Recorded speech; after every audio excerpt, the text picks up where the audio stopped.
مولاي صل وسلم دائما أبدا على حبيبك خير الخلق كلهم. وہ جوان جو ہی پروان چڑھا ان فوان شباب آیا تو اس کی پیشانی سجدے کے تقدس سے مالا مال ہو گئی. اس کی آنکھوں میں حیا اور شرم کے پہرے آ گئے. اس کے خیالوں میں پاکیزگی آ گئی. اس کی زندگی کے شب و روز نیکی کے ماحول میں بسر ہونے لگے. اس کی راتیں ذکر الہی میں، تلاوت کلام مجید میں اور دن یاد الہی میں روزے سے گزرنے لگے. وہ جوان جس کی جوانی اللہ کی عبادت میں گزری. کیونکہ جوانی اگر عبادت میں گزر گئی تو بڑھاپا تو پر نور ہے ہی ہے. سب سے مشکل مرحلہ زندگی کا جوانی کا ہے. شیطان زیادہ ورغلاتا ہے کسی شخص کو جب وہ جوانی کے مرحلوں سے گزر رہا ہوتا ہے.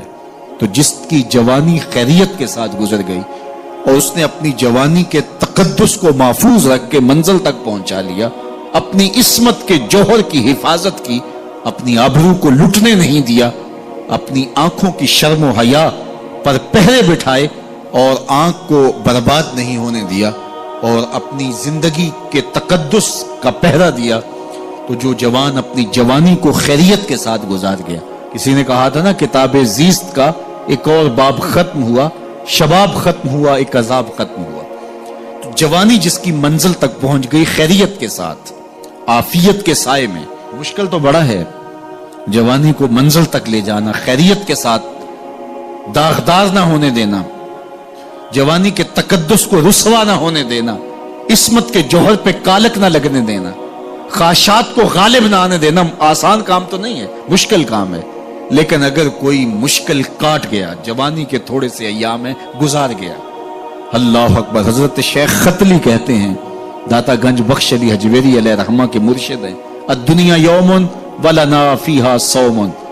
وہ کہتے ہیں دنیا ایک دن ہے، ہم روزہ رکھ کے گزار رہے ہیں. تو روزہ رکھ کے سارا دن گزر ہی جاتا ہے. دوپہر بھی آتی ہے، گزر جاتی ہے، اور عصر کا وقت بھی آتا ہے، گزر جاتا ہے، کھانے کا وقت بھی آتا ہے، چائے کا وقت بھی آتا ہے، سب کچھ ہوتا ہے، لیکن گزر جاتا ہے. افطار تک بندہ پہنچ جاتا ہے. جس نے زندگی روزے کی طرح گزار دی، جس نے جوانی روزہ رکھ کے گزار دی، خواہشات کو بے قابو نہیں ہونے دیا. مشکل کام تھا لیکن اس نے مشکل کام کر دکھایا.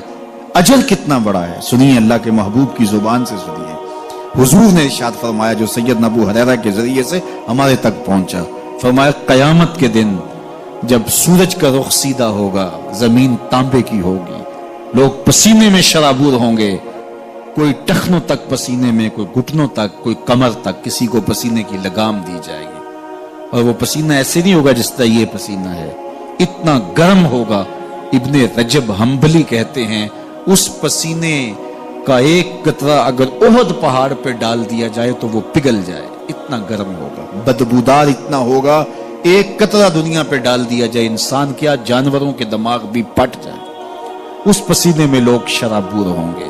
لیکن جس نے اپنی جوانی کو عافیت سے گزارا ہوگا، کل قیامت کے دن جب کوئی سایہ نہیں ہوگا، اللہ اس جوان پر اپنے عرش کا ٹھنڈا سایہ عطا فرمائے. وہ شخص جس کو کسی عورت نے دعوت گناہ دی اور وہ صاحب منصب تھی، صاحب جمال تھی، اور اس نے یہ کہہ کہ یہ خواہش، یہ آرزو مسترد کر دی، انی خوف اللہ. اسی طرح کوئی عورت ہے تو اس نے اپنے تقدس کی حفاظت کی، اپنی آبرو پہ پہرا دیا اور کسی پیشکش کو ٹھکرا دیا، تو فرمایا قیامت کے دن جب کوئی سایہ نہیں ہوگا، اللہ اسے بھی اپنے عرش کا ٹھنڈا سایہ دے گا. کیسا سخت دن ہوگا، اور وہ کس اعزاز میں ہوگا، کس تکریم میں ہوگا. یہ تو 4 دن 10-20 سال ہیں، اور وہ 50,000 سال کا ایک دن. پھر اس کو اللہ کا شکر ادا کرنا ہوگا کہ اللہ تو نے کتنا کرم کیا میرے اوپر کہ میری جوانی خیریت اور عافیت سے گزری، اور آج اس کا تو کتنا بہتر صلہ مجھ کو دے رہا.